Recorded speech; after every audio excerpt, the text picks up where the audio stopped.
What's up, ladies and gentlemen? This is Papa Reese, and welcome to the Jersey Devils Brocast, brought to you by Radio Garden State. I'm Papa Reese Van Riper, and I'm here with my brother Jim. How you doing, Jim? I'm doing great, buddy, especially after that Devils-Rangers game. Oh, hell yeah. Positive vibes around here. Oh, yeah. Let's talk some puck, baby. Okay, so Devils-Rangers. We just annihilated the Rangers. Shut them out. Mm-hmm.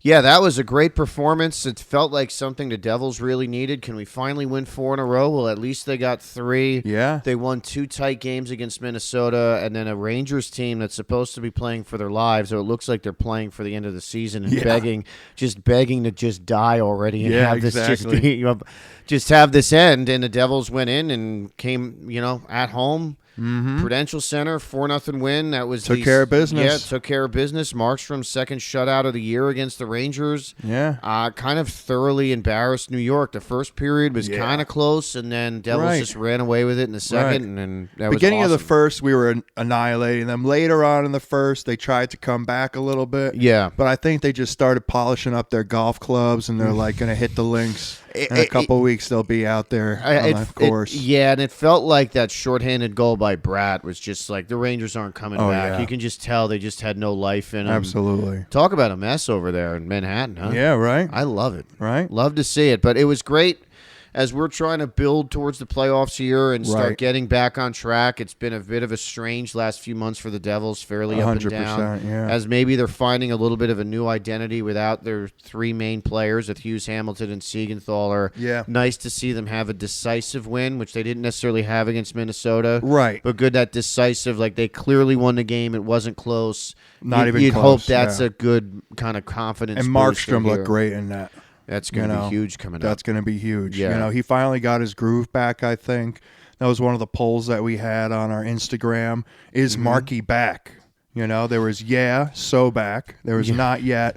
And I got to see more, We had a couple of people say, I got to see more. I understand that 100%. You want to see the best out of your goalie. I think we've been starting to see it because he was a little shaky there after the injury coming back. Yeah. Not yet. I think there was a couple people, but so back. It seems to be the thing. Yeah. If he's back playing close to his A+ game, that's a huge thing for the Devils, especially going against Carolina, where they're going to need every edge they could possibly get. Everything. And if Markstrom's playing at the top of his game, that's an edge that they're going to have. The Devils can now go and win the goalie battle, and if you have a hot goalie going into the playoffs, you can steal a few games, and anything is possible. Right. I mean, they played a gritty game against the Rangers. They looked so intense and so good. I'm just worried that, the Rangers aren't a good team right now. They have a good lineup. People say they have a great lineup. Why aren't they meshing? I'm like, they have an okay lineup. Yeah. It's nothing like what the Devils lineup looked like at the beginning of the season. Yeah. The Rangers came off going to the conference finals last year. Their expectations were they were going to be right back. I picked them to be first or second in the Metro and be a threat to come out of the East again. They just looked like a team that's primed for that. That made sense. They look somewhat lifeless at this point. They look like a team that just they haven't been able to get it going all year. They're definitely going to be going through. I think I can see them trying to do what Washington just did. Right. Sounds like Boston is going to try and do the same thing of like, we're not going to rebuild. We're going to try and retool on the fly, throw in some of the young guys and go. But it just seems like this year the Rangers season is pretty much over. Right. 100%. And also one of the things that I worry about tonight with Boston is, they are now the team that's out of the playoffs. Yeah. And they just want to spoil someone's season. Yeah. And the Devils need that 4th win. We keep talking about it here. We need 4 tonight. We need to beat Boston, and we need that 4th in a row. Yeah. They to close that out, get 4 in a row, and Right. to go into the playoffs on a hot streak. Would be the right time to get hot. They have a fairly weak schedule here that you have a lot of, I'll call them warm-up games. Right, and we've seen teams do that. We've seen teams that were struggling to get, not struggling near the end of the season, but then they get hot at the end of the season, and they make a pretty good run. And they make a run, That's something that the Devils have done in the past. And if you have some confidence going into the playoffs, you're playing your game. Right. Nico had 3 points over the weekend. If Nico Hischier, Jesper Bratt, Meyer, and Luke keep playing at the level they are, and these next, we got 5 more games to go, 6 more games to go? Yep. Let's see. Hold on. I'm not good with math here. Yeah, let's try it exactly. I think it's four more after tonight, right. And it's if they can go and pad the stats a little bit, start feeling a little bit better about themselves, boost that confidence, especially offensively, where they've been having such a hard time getting that secondary offense. Yeah, that hopefully good things can happen. And dude, that Luke assist to Meyer, I mean, was so pretty. That was a so piss missile of a pass and a piss missile of a shot. That's right. That was awesome. That was a like a Kovalchuk. It was from the opposite side. He was a righty, but that was that type of setup of just setting him up and just letting him just power it home. Brat has been, I mean, we put it up on the poll too. Like I put it, the Brat attack. You know, he played out of his mind that game. Yeah, like you said, once he got that goal, it took the wind right out of the Rangers' sails, and you could see it for the rest of the game. Yeah, shorthanded too. Right. That's what I love though. Like the Devils, like even when we were going through that purgatory years back in like the late, I feel like we would have a lot of kills to do, but I feel like we scored a lot of goals on those kills, Yeah, and having a skill guy like Bratt that's such a good skater, and now his defensive game is just, talk about coming a long way the last 3 years. He's now one of their better defensive forwards, which is crazy to think. Yeah. But really, lately, he's been put in every situation, and now you have a guy who's a threat to score on your penalty kill that keeps the other team on their heels, too. That idea alone can push the other team's power play to be a little bit hesitant and a little bit fearful, knowing that if they cause a turnover, they can have it shoved right up their rear end. Exactly. That's a powerful thing to have, and the Devils have a threat there with that Hischier-Bratt combo on the penalty kill, and that's something that's cool to see. 100%. I love Hischier and Bratt together. I really like that. But Bratt has 100. He needs 100 points. Yes. He tagged 2 the Rangers game, and he needs 12 to go. Yeah. And there's 5 games, including tonight. There's 5, right? Yep. And we had a poll on our Instagram. Check it out, Jersey Devils Brocast. And it was, does Bratter have it in him to get 100? And the options were, we all know he will. The other was, it's going to be close, but possible. Okay. And the last one was unrealistic. Not one person voted unrealistic. Okay, that's good to see. It's going to be close, but possible. 1 out. Okay. We had some positive guys that said, we all know he will. But it's going to be close, man. He needs, he can do it. He can do it. He's got 5 games. If he gets 3 points, 2 points each game, or like has a blowout, he can get there. He can do it. I think he can. He's a gifted offensive player. You look at the teams they're playing against, aren't exactly strong. Defensively weak for the most part. Yeah. That it's certainly a possibility for sure. I think so too. And also right now the team with those injuries, these injuries for like some of our star players, that spreads out the wealth, especially for like Bratt. That lets a guy like Bratt step up and really like put in the points, put in the time. You see what these guys are made of. Right, yeah. And through adversity and injuries, sometimes you see the cream rise to the top, That's right? But honestly, I think that's something, maybe this team needs something like that, some adversity to deal with, and you have to have some fortitude and buck up here and like, all right, you got to step up now. Jack's not in the lineup. Right. So this is on you now. You got to step up. Nico, you got to step up here. We need these guys to step in and play, and out of all the problems this team has had, Jesper Bratt and Nico Hischier have not been one of them. They've been everything you could have asked for this year. And Meyer's been stepping up. I mean, last 6 weeks has been great. Been great. I mean, like we said before, it would be nice if he showed up for the rest of the season. But we'll take it now. He'd be breaking Ovechkin's goal record if he did. He would be. Yeah, but he in March, for whatever reason, I don't know, maybe it's just something in the air. It's that spring air. Yeah, just gets the blood flow going, and he's ready to go. Reminds me of home or something like that. I don't know. Is Switzerland warm right now in March? I don't know. I don't think it is. I don't think so. But he's like, oh, it's so much better than home. I want to go off. Score, exactly.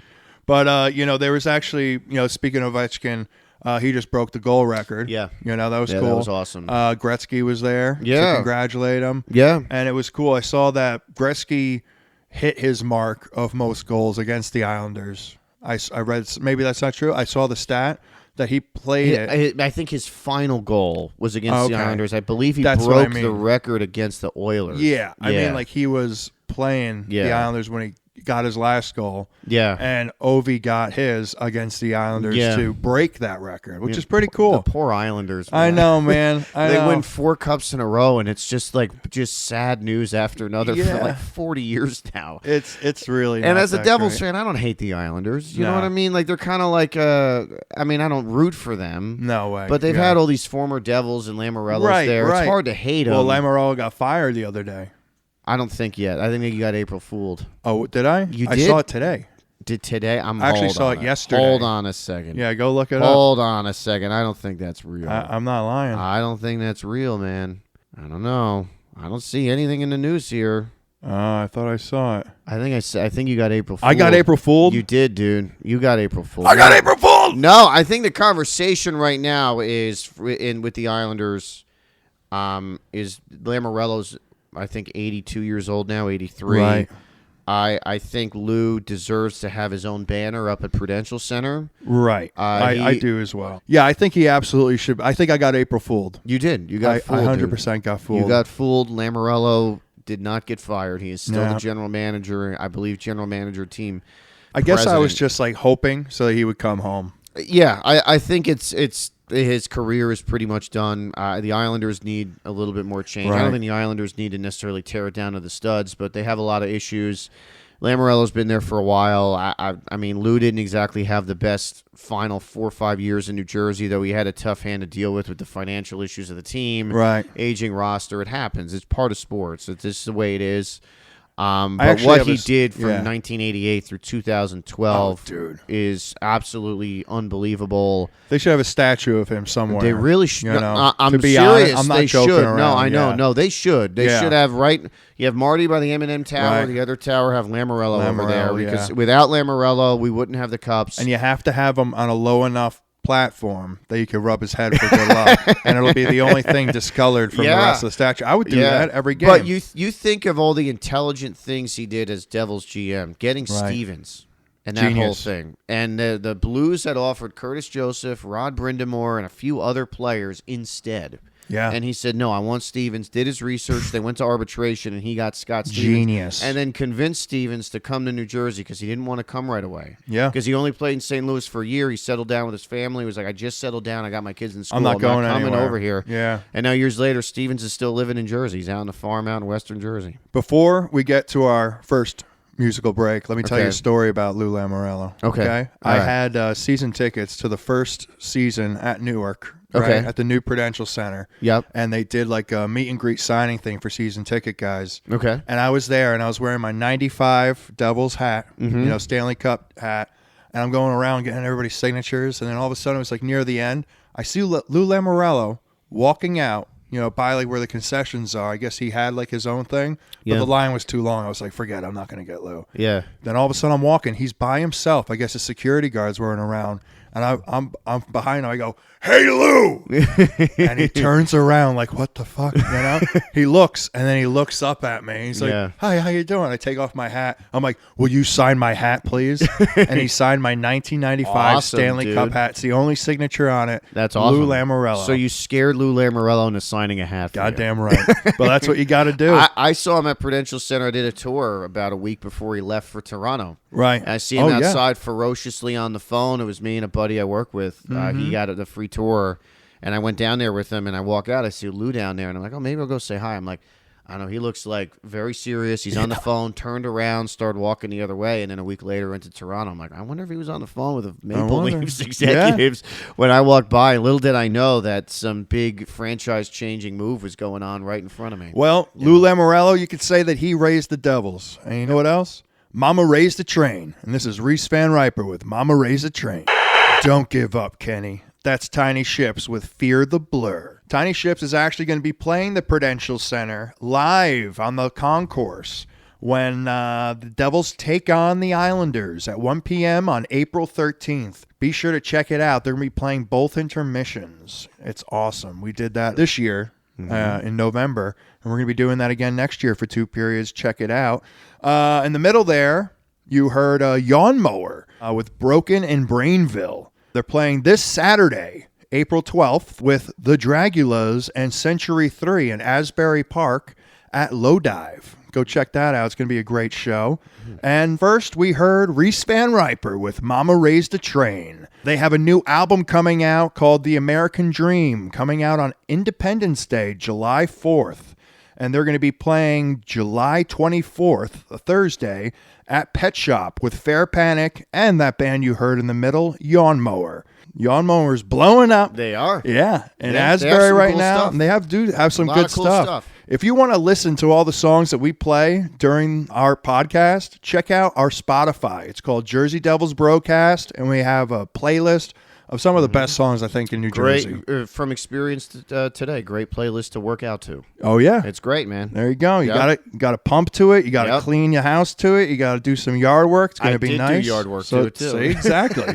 It's like we're on the same wavelength. Yeah, yeah. To pick up where we left off, we brought up Markstrom, and he actually joins Martin Brodeur as the only goalies in Devils history with 2 shutouts versus the Rangers in one season. It's pretty good company to be in. That's really good company to be in. You know, I love Markstrom. I really like him. I love Brodeur even more. But I feel like they remind me of each other, like in the crease. You know, Markstrom, he's also a little bit intense, you know? Yeah. I also think, you look in the offseason when they were trying to fill the goalie issue that has been kind of what's been holding this team back for a long time. They wanted a guy with a lot of experience who could also be almost like a quarterback or a general back there and kind of dictate some defensive play, a reliable voice, a veteran voice. Young defenseman can listen to and really trust what he's saying, and Markstrom has been that for them for sure. He set the tone against Minnesota too, going after players and stuff. Yeah, I love that. I love it. They need that right now. Yeah, they need an intense guy that's going to set the tone and like lead them forward. Yeah, you know. Yeah, and even when he wasn't doing too hot, he slammed the stick, broke it right in freaking half. Yeah, He knows when he's not performing well, and he's just been turning it on the last couple of games. I'm really happy with his play. Yeah, for sure. He's been everything as advertised. They have him for another season next year. So, this is a good stopgap for sure with Nico Dawes coming up. The goalie prospect, Yakovlev, I think that's his name. Yakovlev from Boston. NBU playing for Jay Pandolfo, he's been an outstanding young goalie for them. Wow, Pandolfo's leading that team? Yeah, he's the coach for the team right now. Yeah. I love that. Yeah, Pando, yeah. He might be an NHL coach someday. It sure looks that way. Wow. But Markstrom and Allen both have been everything as advertised, a solid, reliable veteran goaltending tandem that you kind of can ride the hot hand. When Markstrom was struggling, you can put Allen in there. When Markstrom was hurt, put Allen in there. Earlier in the season, Allen wasn't playing well. You can just ride out Markstrom for a while, and that is a luxury the Devils haven't had in a very long time. Very long time. I mean, it seems like really Brodeur and Schneider was that last tandem that was like, oh, we can really lean on these guys. It's been a long time. Give Marty a little break. He's getting a little older. Put Schneider in, And then you had, Schneider was elite for those 2 years, but they didn't have it. Kincaid was still figuring it out. Yeah. And Kincaid went on a hot streak. But I liked him. He was good. He was, and that was after Schneider started having his injury issues and had his unfortunate kind of downfall right as the team was starting to turn the corner. Right. Which I love Schneider. He has a cool podcast, too. Yeah, He's he like does. The man. I love listening to him talk. He was really, he had those 2-3 years there. He was one of the best goalies in the league. It's just a shame the team sucked. Yeah, exactly. He was outstanding. Kind of like the Rangers, the goalie's great, but the team sucks. And then, they kind of went through this whole corral. It seemed like they had 100 guys in net for the last 5 years, but finally we have this reliable trio, really, with Dawes, and Markstrom's been leading the way for sure. I think that brings us to our puck talk. Yeah. Okay. So puck talk today is pigeon. Yes, right? One of my favorite hockey terms. Okay, now let's bring this up. Pigeon, all right. Pigeon hockey term. I think the Devils could use some pigeons on this team. In hockey slang, pigeon refers to a player who relies on others to score goals and is often seen as a player who's not good enough to score on their own, instead relying on others to clean up the trash. Really good clip back in the day of Giroux, who I hated him on the Flyers. It was pretty funny. Going around the ice, going and calling everyone pigeons the entire game. He was mic'd up. It's really funny. That's good. And I didn't know what it meant. I'm like, what the hell? Why is he calling guys pigeons? Some inside joke with James Van Riemsdyk or something? What's going on? That's a good puck Yeah, talk. but then was like, because he scores garbage goals. You need those guys, though. I think it's a term. I know it's derogatory. Right. You're on the ice chirping at another player. You're throwing that out there to try and bring him down a little bit, but you need pigeons. I'd say David Clarkson was maybe kind of like that. A lot of garbage goals. Right, for the Devils. One of my favorites, Dave Andrewchuk from back in the day. Yeah. The guy's a Hall of Famer. Absolutely. He lived in that crease, garbage goals. Like, you need those guys. Devils could use some of that right now. Right, yeah. I feel like, pigeons, I feel like that's the entire New York Rangers team right now. Just garbage. Just garbage. Like, Igor is like the leader, and the rest of them are just like, what are we doing here? Panarin's not bad, but he sucks on the Rangers. Yeah, well, maybe he'll be better on the Devils next year. No, I'm kidding. Yeah, no. You can keep him. Yeah, he doesn't play well in the playoffs. Yeah.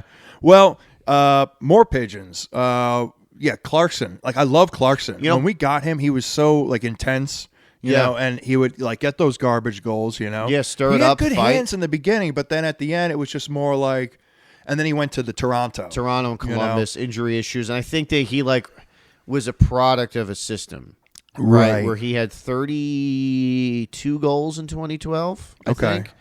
30-goal scorer, right? Right, and he went 2 years later, got a big contract in Toronto, was supposed to be like the next Wendell Clark for them and come home and be like this physical force that can score, and then it didn't really come together. I thought he was just such a great fit in New Jersey, and his role was not, he was to be a third-line winger that could get in front of the net, agitate goaltenders, agitate the other team. Right. And he was a pigeon. He was getting garbage goals and relying on others. But you need those guys to do that. You can't have a great setup guy without a goal scorer, right? You can't have those rebound goals without the guys in front of the net. He's always in the front of the net. I feel like he was, yeah. I don't think he was an elite goal scorer, obviously. I think he was like more of a hothead, getting people's heads. Yeah, I mean, he was like I could see him as a pigeon. Good third-line winger that was pissed everybody off. Right, I think guy, you loved him on your team. And if you played against him, you hated him. We all hated him back in the day, for sure. I was like, or Claude Lemieux, but he wasn't a. Lemieux was a hell of a player. He was a star. Yeah, he was scoring goals on his. In '95, coming in the zone in a slap shot to Hextall's lower right side. Yeah, just killed him the whole time. And Vernon in the finals. Speaking of great players, there was actually Marty who gave his hat off to Ovi, and he said, "I hated playing against you because you shot the puck so hard." Yeah, and I was like, "That's so funny." Yeah, that was cool. That was really cool. I'm glad he did a lot of random people making videos for Ovechkin. Right. Like seeing like random golfers that I'm like, I don't think anyone gives a shit that you were saying. I don't even know if Ovi knows you. Yeah, Ovi doesn't know who you are, man. Like Roger Federer out of nowhere. I'm like, I know, man, a Hall of Fame tennis player, but like tennis. Thanks. Yeah, exactly. Thanks for pitching in, man. Thanks for pitching in. Yeah. Speaking of our polls there on Instagram, I actually want to bring this one up. Keefe, apparently he was brought up as by the players, like as one of the best coaches to be coached under. Right? Yeah, I saw that too. That was up on Instagram about some. I don't know if that was the Players Tribune or the Athletic. Something going through that with how he was getting some respect from a lot of the players in the league for preparation and sort of like he did. I think the line was he's not necessarily a guy that's going to be super friendly with all the players, but he's going to communicate well and really try his best to get the best out of each and every one of them. This is one of the quotes here. It says, April 3rd, 2025, he's very smart and detailed, works tirelessly to prepare his team to succeed.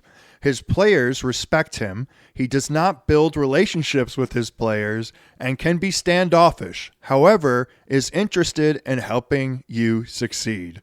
And the poll was keep Keefe ? First one was absolutely. Second one was no way. Did he write that himself? Because it sounded like something he would write totally himself. Yeah. Like, it's standoffish, but wants you to succeed. Third was take him or leave him. Last was give me torts. No one voted for the last two. Absolutely reigned supreme with 75%. And no way did he write that himself. I think people hit that because it was funny as hell. Yeah, that is pretty funny. Yeah, Keefe has been doing a great job, I think. And I hope he keeps the intensity. And I hope we can give him like a winning playoff record. That's one thing. Get to the second round. We got to at least get them to the second round. Yeah. Carolina, we're going to be talking about that in our next podcast next week, a more in-depth, detailed playoff. So please check that out. Yeah. Someone who we want to talk about is one of the Devils prospects. Right. But before that, I'm just going to say this. I'm going to put my tinfoil hat on for a second. Go ahead. Okay. as a Mets fan, I'm saying this. Okay. The Toronto Maple Leafs are kind of like the Mets of the NHL in a lot of Okay. ways, right? It's like God hates the Maple Leafs, how he sort of hates the Mets sometimes. Yeah. I can absolutely hear it now in the NHL Network and all this stuff about how the Maple Leafs fire Keefe. They bring in Craig Berube to get them to the finals. Right. The playoff coach. Keefe Yeah. is not a playoff coach.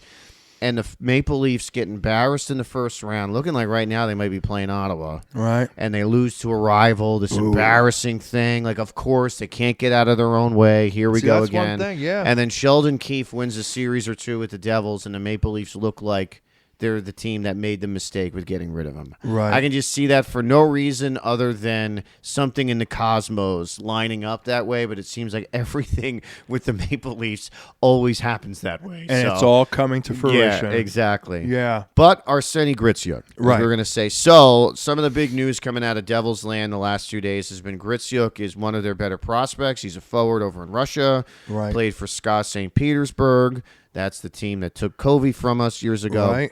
He had a very good season this year. Their playoff run ended. So as of right now, his contract is now technically over with the team. He's eligible to sign his entry-level deal with the Devils. Right. What makes it interesting is that if he's 24 years old, so you can only sign an entry-level deal up until the age of 25.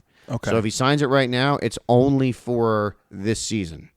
And Oh, then this he's season. a restricted free agent, and you have to negotiate another deal. Wow, yeah. If you wait and sign him for next season, then you have him for the whole year, and then you have to sign him as a restricted free agent. So he's not a UFA, he's an RFA, so they still hold his rights.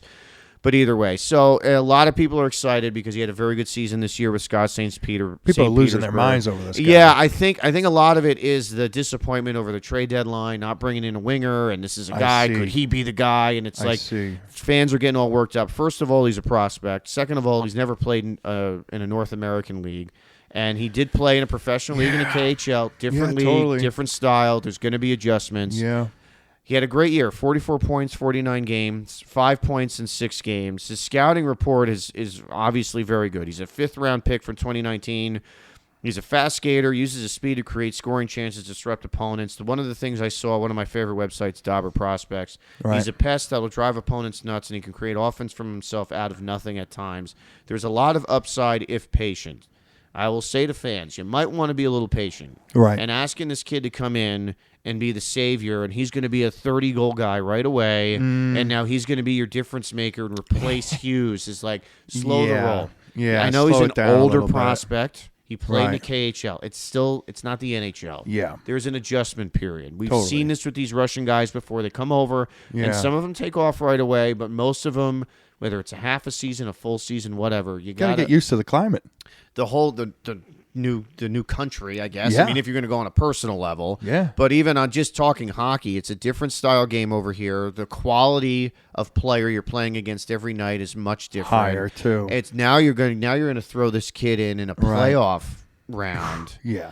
where he's never even played in the NHL Doesn't play with the before. team. And we've seen this before. These college kids come out and they play really well in the playoffs and they contribute. It's possible that he could do that. I'm not saying it's not, Right. but I'm urging Devils fans to just slow the roll a Kick the little brakes. bit. Right. He's a hell of a prospect. He's a hell of a player. What's more important is how well he plays for the next 5-10 years for this team, not how well he does in the next month and a half. So if he comes over, if they sign him right now and he struggles, it's okay. Take a breath. It's all right. He's not the savior. Right. Could he be? That'd be great. But he Right. probably isn't. Just slow the roll. He's a hell of a prospect. It's very exciting. I would imagine he's going to be in a lineup in some role next year, especially because his cap hit's going to be fairly low. Even if he resigns as an RFA, it might be $2-3 million, something along those lines. I would imagine find it hard pressed to see that higher than that. But Right. just slow the roll a little bit. I see this on every Devils fan group. These people Yeah. freaking out. People, I've been stirring it up a little bit too Yeah. on our Facebook page. But And we'll Yeah. get back to that, the trolling in the third period. Okay. Right now, I want you to believe that this guy's going to be the future. Maybe he will. This is Friend of the Jersey Devil by John Kaz. Oh, yeah. That was The Hypno Waltz by Guac. If you check out the artwork on that song, you'll probably see my famous flamingo shirt. That's right, they used me in part of the cover of it. And first you heard John Kaz with Friend of the Jersey Devil off of I Want You to Believe. John Cause, and the middle song was Reality Suite with their song Hollywood. You can see John Cause and Reality Suite along with Connor Bracken and the Mother Leeds Band, Emerson Wolf and the Wishbones, the Creatures of Chrome, Mark Moran of Weird New Jersey, and DJ April is going to be opening the night over at Jersey Fest on May 17th at White Eagle Hall, Jersey City, New Jersey. Radio Garden State is throwing a giant festival called Jersey Fest. You're going to love it. Tickets are on sale now. Come down there. Come see me. Papa Reese and my boys are going to be down there. You'll see us. We're going to be signing autographs. We're going to be shaking hands. We're going to be dancing all night long. I'm telling you that much. It's going to be a good time. Maybe you'll come, Jim. Who knows? We'll see. Yeah, that's Saturday night. Trying to make it. Yeah, Saturday night, May 17th at White Eagle Hall in Jersey City. Come on down and have a good time with us. Speaking of good times, let's start Ice Cold Dudes. That's right. It's the third period, and we're going to be going into Ice Cold Dudes when we try to stump J-Bake. Can he get it? Right now, you're 6-0-1? 6-0-1. That's good. Yeah. That's good. So 6 wins and 1 win with a hint. Oh, yeah, a hint. Yes. Yeah. So, Ice Cold Dudes, let's do it. All right. All right, ready? Here we go. All right. Okay. New Jersey Devils. Okay. Vancouver. Okay. Islanders. Okay. Calgary. Okay. Edmonton. Okay. Minnesota. Ooh, this is a good one. Chicago. Colorado. Wow. Devils. Okay. Philadelphia. Jesus Christ. So he played for everybody. He played for everybody. This guy played for everybody. Oh, boy. All right. He is a legend. Can you go through them again? Yeah. Okay. New Jersey Devils. Okay. Vancouver. Okay. Islanders. Okay. Calgary. Edmonton. Okay. Minnesota. Chicago. Colorado. Devils. Wow. Philadelphia. I think a guy that played for the Devils, Flyers, and Islanders. Right? You know, this is a tough one. This is a tough one. You said he's a legend, huh? Oh, dude, he's a legend. He is a legend. Wow. Yeah, let's start the music. How long do I get?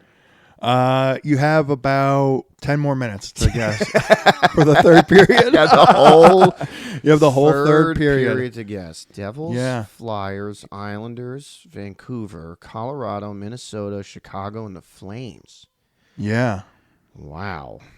You know, it's like sometimes when it's just 2 or 3 teams, it's like easier. It's easier, right? All these all over the map. Right. I didn't even know he played for all these teams, to tell you the truth. Really? Yeah. Because Brian no, not Ralston. No, he didn't play for Philly, but he played for almost all those teams. He didn't say the whole thing, so that doesn't count. Yeah, I stopped myself. He played for almost all those teams. He didn't play for Philly. Right. Huh. You know? No, I was going to say Billy Guerin. Definitely not him. We already had him anyway. We already had him but he didn't play for Colorado. Right. Or Chicago or the Flames. But yeah, you know, one thing about this guy is that I'll have to do a hint here. He bounced around a lot. He didn't play full seasons with all these teams. He didn't play full seasons with a lot of these teams. So he didn't play a full season with the Devils? Oh, he did. He did? Oh, he did. Oh, yeah. A very important one. Okay. Yeah. He went down a lot, too. He went down to AHLs or whatever was existing at the time. Okay. You know? Can I ask another hint here? Yeah. What year did he debut? Oh, shit. I got to check that out. I'm going to go on Hockey Reference right now. That's the place. See, that usually is your hint that you like to know. What year did these guys debut? Well, I kind of know the generation of this guy then. Is he a 95 guy, a 2003 guy? Is he 2012? He debuted in the NHL. Yeah. 1991-92 season. 91-92 season. Debuted 91-92. Yeah. Important year with the Devils. Oh, Bounced around with the Devils, so he must have started his career with the Devils. Mm-hmm. Well, it's all like in line. I did give him to you all in line. In line. Yeah. And he came back to the Devils at the end. At the end for, Yeah, 66 games he came for back for one more year. Tommy Abilene? No. No. I'll make one more guess, and then we gotta move on. Okay. And came back with a guy that came back to the Devils at the end of his career. Right, and then he went to the Flyers after. Jim Dowd? Boom! That's it. Got it. You got it. 6-0-2. That's right. That was tough, 6-0-2. man. That was tough. Yeah, but he talked to me on Facebook. That's why I brought it up. There That's it is. why I want to say, but I don't want to give you too much of a hint. Yeah. He did bounce around, man. That huge goal game 2 in '95. Dude, unbelievable. Yeah, where my dad believes Paul Coffey was pretending to be injured. To this day, he will not give that up.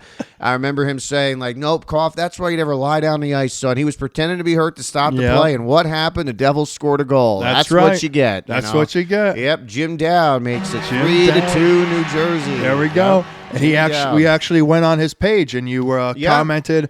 And then 24 years later, you score the game-winning goal in a Stanley Cup Finals game for the hometown team. Yeah, and he said, let's go Devils. He's a big New Jersey Gave us a shout-out. High school hockey guy. Big guy. Follow him on Facebook. A lot of he's very involved down. I think he's still down in Brick where he's from. When we got that shout-out, I was like, you did a great job, Jimbo. Yeah. You did a great job. We got Jim Dowd. He's a Jersey hockey guy to the core. Jersey hockey guy to the core. I was like at a suite for some reason at a Devils game, and him and Bruce Driver were the two guys going around the suite shaking hands and signing autographs. Mm-hmm. And I was like, so nice to meet you. I was smiling ear to ear. I'll post it on the Facebook page and they did our Instagram. Do you remember the 95 Cup tape? Oh, yeah. And they did the whole thing on Dowd after that. Right, yeah. And interviewed his brothers and stuff. And because that's we talked about, I think it was our first show, about how Jersey hockey doesn't get enough respect. I feel like guys like Dowd kind of paved the way for a lot of the other guys we've seen come through the league from New Jersey the last few years, because now New Jersey's becoming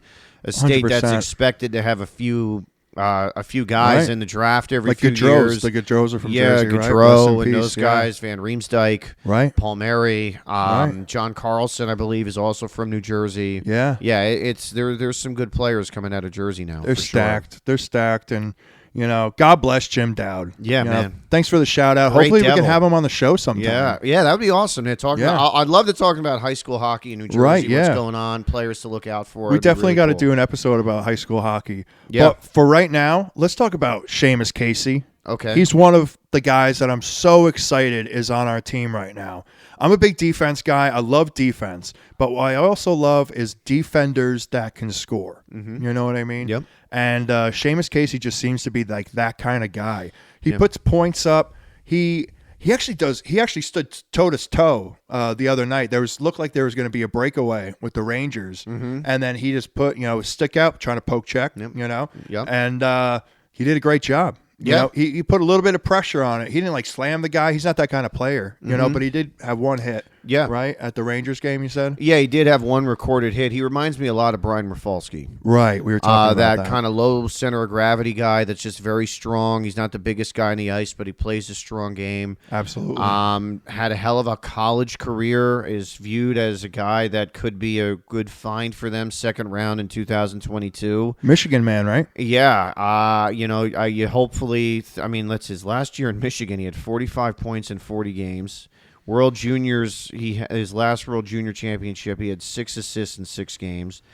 He brings the offense for sure, and he's a very talented young player, and he's certainly a guy you look at the future of this team and building things forward. Right. If he can pan out and even come close to his potential, and now you have a really, at the very least, a rock-solid second pairing offensive guy behind a guy like Luke Hughes. Mm-hmm. Those are the types of guys that work out, that put you over the top and turn you from a very good team to a contender year in and year out when you have that kind of depth and you're producing those guys from your lineup, from your roster. Yeah, I totally agree. And with the loss of these key defensemen right now, you have the opportunity for these younger guys to step up and show you what they're worth. Yeah, and you're seeing all the fans are crazy about Casey right now. Everyone's crapping on Nemec. I haven't given up on him. I think Nemec could be an absolute ridiculously good defenseman. He's having a rough year. I wonder, too, that whole interview thing. Remember, he was quoted as saying, I might ask for a trade, and he was kind of misinterpreted. It was a European interview, and I don't know, maybe that screwed his year up a little bit. I think he's a hell of a young defenseman who's incredibly talented. a lot of people put him before Luke Hughes 2 years ago, as he could be better. Right. He's just give him some time. I think he'll be all right. But also, if position of strength, you can trade one of them too. Yeah, exactly. And get a hell of a player. We were also talking about Dylan a little bit. Yeah, well, he's a good veteran defenseman. I saw, some people were like talking about him on the one Instagram page about how, he hasn't been playing well. I'm like, well, he's been playing with two inexperienced defensemen. The rest of the year's defensive point share stats have been very good. He was paired with Hamilton. They were a fantastic pairing. And, he's playing with two young and experienced guys now, and it's a tough spot because you're in a playoff race, getting into the playoffs now, and you need these guys to perform. You're not developing anymore. You're looking to win now. So, tough spot to be, but go with the hot hand. Right now, it's Casey. All right. Oh, that means we've reached the end of our show. Speaking of a race, it's going to be a race against the devil. And right now, we want you to remember to check out our Spotify playlist, Jersey Devils Brocast, our YouTube, where we put up past episodes up on the YouTube. Check them out. Hear what we got to say. Also, check out our brand new Facebook page on Jersey Devils Brocast. And always check out the polls on Instagram. Give us a like, a follow, a share, comment. Argue with us, please. Yeah, boost the algorithm. Love it. I love it. Yeah. Feed Jimbo. Feed Jimbo the more energy vampire. of these. Yeah, Jimbake, J-Bake, whatever. J-Bake, Jimbo. It's all the same. Jimbo. It's all the same. All right, guys. Thanks so much for listening to Jersey Devils Brocast. Have a good night. Yeah, guys. Let's go Devils. Let's go Devils.